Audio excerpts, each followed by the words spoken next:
जय श्री राधे, जय श्री कृष्ण। कृष्ण जिनका नाम है, गोकुल जिनका धाम है, ऐसे श्री भगवान को मेरा बारंबार प्रणाम है। क्या आप जानते हैं कि भगवत कृपा कितने प्रकार की होती है और आप पर भगवत कृपा है या नहीं? तो आइए जानते हैं इस वीडियो के द्वारा। 3 प्रकार की भगवत कृपा होती है। एक कृपा, एक विशेष कृपा और एक अद्भुत कृपा। ये 3 कृपाएं होती हैं उन प्रभु की, भगवान की। किसी का पुण्य थोड़ा है, उसके ऊपर 1 कृपा हुई। किसी का पुण्य विशेष अधिक है तो 2 कृपा हुई और किसी का बहुत पुण्य है तो 3 कृपा होती हैं। ये तीनों ही दुर्लभ हैं, बहुत दुर्लभ। हजारों में से एक ऐसा नहीं, लाखों में से भी एक ऐसा नहीं, करोड़ों में से भी एक ऐसा नहीं, अरबों में से एक ऐसा नहीं, अनंत में है एक। ये ऐसी कृपा है। तो आइए जानते हैं कि हम पर भगवान की कौन सी कृपा है। पहली कृपा है मानव देह प्राप्त होना। ये मानव देह सब देहों में श्रेष्ठ है। देवताओं के देह से भी मानव देह श्रेष्ठ है।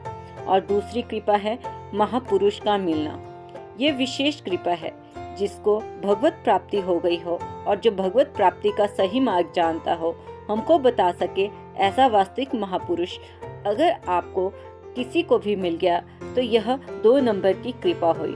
तो बताइए, आप पर पहली कृपा है प्रभु की? पहली तो है, क्योंकि आपको मानव देह तो प्राप्त हो चुकी है, परंतु इस मानव देह का आप लाभ ले रहे हैं या नहीं, यह आप पर निर्भर करता है। तो चलते हैं अब तीसरी कृपा की ओर। तीसरी चीज जो सबसे ज्यादा महत्वपूर्ण है, जिसको अद्भुत कृपा कहते हैं, भूख कहते हैं, जिज्ञासा, वो पाने की व्याकुलता, जो हमारे ऊपर अभी नहीं हुई या बहुत कम हुई है। बार बार सोचो, कितनी बड़ी भगवत कृपा है हम पर।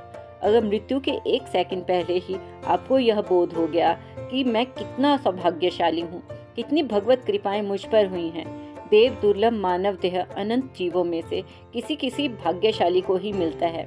फिर मेरे जैसा भाग्यशाली कौन होगा जिसको ऐसा श्याम सुंदर मिला जो केवल कृपा ही करता है। जब उनका अनुग्रह प्राप्त है तो निराशा की क्या बात है। धिक्कार है मेरे जीवन को। अपनी बुद्धि को उनके श्री चरणों में डाल दो तो निराशा हट जाएगी, और अगर हट गई और मृत्यु हो गई तो अगले जन्म में आपको आशावाद के अनुसार ही फल मिलेगा। अगर हमसे कोई गलती हुई है तो भविष्य में यह गलती ना करें। ये प्रतिज्ञा पूर्वक चिंतन के द्वारा ठीक कर लें।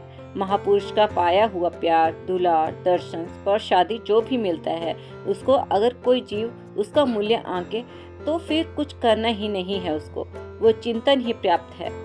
अनंत भगवत प्राप्ति की कौन कहे, और अगर मूल्यांकन ना करेगा तो कितनी भगवत कृपा भगवान कर दे, कितने ही सामान लाकर आपकी गोदी में रख दे, आप उसका मूल्य नहीं समझना चाहते, तो यह आपकी कमजोरी है। अगर कोई महापुरुष का महत्व नहीं समझता और उसको महापुरुष के मिलने से कोई लाभ भी नहीं मिलेगा, उसको उतने ही प्रतिशत लाभ प्राप्त होगा जितने प्रतिशत वह उसको महापुरुष मानेगा। तो जितना अधिक महत्व समझोगे उतना लाभ मिलेगा। महापुरुष को देख लिया, एक बार बहुत कृपा है। कोई कर्म नहीं, कोई यज्ञ नहीं, कोई दान नहीं और कोई तप नहीं, जो महापुरुष को सामने लाके खड़ा कर सके, भगवान भले ही देख ले, महापुरुष उसकी सबसे बड़ी पावर है। क्या आप यह समझ सकते हो या आपको यह वीडियो समझ आई? यदि आपको यह जानकारी अच्छी लगी तो आप भी भगवत कृपा प्राप्त कर सकते हैं। तो आप बताइए, आपको भगवत कृपा में नंबर 1, 2 या तीसरी भी प्राप्त हो चुकी है? यदि आपको ये तीनों भगवत कृपा प्राप्त हो चुकी हैं तो आप भगवान के सबसे प्रिय भक्त हैं।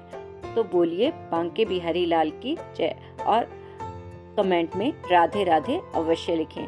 यदि आपको वीडियो अच्छी लगी तो कृपया इस वीडियो को लाइक करें, शेयर करें और हमारे चैनल को सब्सक्राइब करें। जय श्री राधे, जय श्री कृष्ण।